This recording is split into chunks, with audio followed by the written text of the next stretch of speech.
IPL 2023-এ Gujarat titans qualify করা সত্ত্বেও শেষ ম্যাচেতে আরসিবিকে হারিয়ে আরসিবিকে কোয়ালিফাই করতে দেয়নি কো।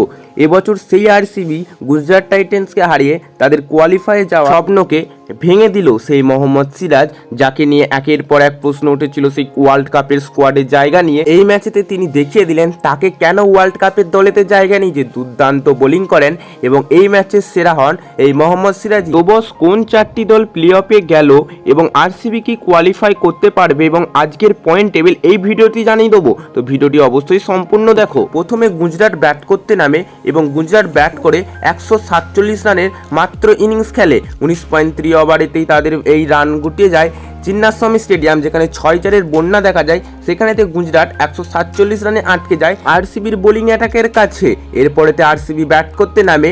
প্রথমে তো শুরুটা দুর্দান্ত করেছিল আরসিবি, যখন মনে হচ্ছিল যে ফ্যাফ ডু প্লেসিস এবং বিরাট কোহলি একাই ম্যাচ ফিনিশ করে দেবে। মাত্র 10 ওভারের মধ্যেই বিরাট কোহলি করে 42 রান, ফ্যাফ ডু প্লেসিস 23 বলে 64 রানের এক দুর্দান্ত ইনিংস খেলে।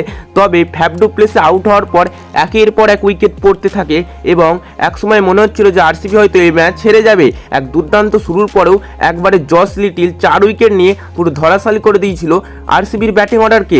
এরপরেতে দীনেশ কার্তিক এসে 12 বলে 21 রানের এক দুর্দান্ত ইনিংস খেলে আরসিবিকে জিতিয়ে নিয়ে যায়। 13.4 ওভারেতেই এই ম্যাচ জিতে যায় আরসিবি। 4 উইকেটে 38 বল থাকতে এই ম্যাচ জিতে গিয়ে তারা প্লে অফেতে অনেকটাই উপরে উঠে যায় এবং প্লে অফে যাওয়ার স্বপ্ন এখনো পর্যন্ত রয়ে গেল এই আরসিবির।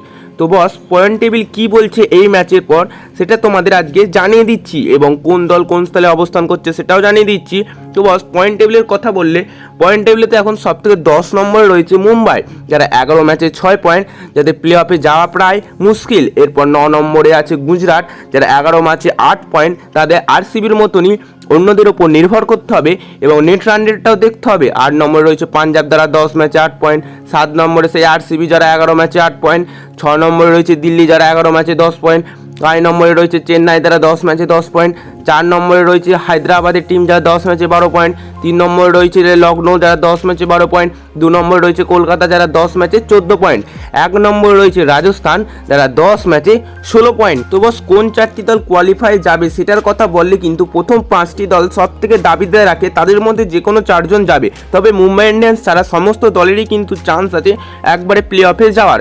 তবে এই 4টে দল অর্থাৎ রাজস্থান, কেকেআর, লখনৌ, এসআরএইচ এবং সিএসকে, এই 5টা দল কিন্তু দাবিদার রাখে বেশি। তবে সিএসকে একটু কম। তবে এসআরএইচ, লখনৌ, কেকেআর, আরআর, এদের 4 জনের মধ্যে হয়তো 3 জন কোয়ালিফাই করবে, এটা নিশ্চিন্ত। এবং দেখা যাক শেষ পর্যন্ত কোন 4টি দল কোয়ালিফাই করে। তো তোমাদের মতে কোন 4টি দল কোয়ালিফাই করতে পারে নিচে কমেন্ট করে লিখে জানিয়ে দিও। ভিডিওটি ভালো লাগলে অবশ্যই একটি লাইক ও চ্যানেলটিকে সাবস্ক্রাইব করে দিও। দেখা হচ্ছে পরবর্তী ভিডিওতে নতুন কোনো টপিকের সাথে।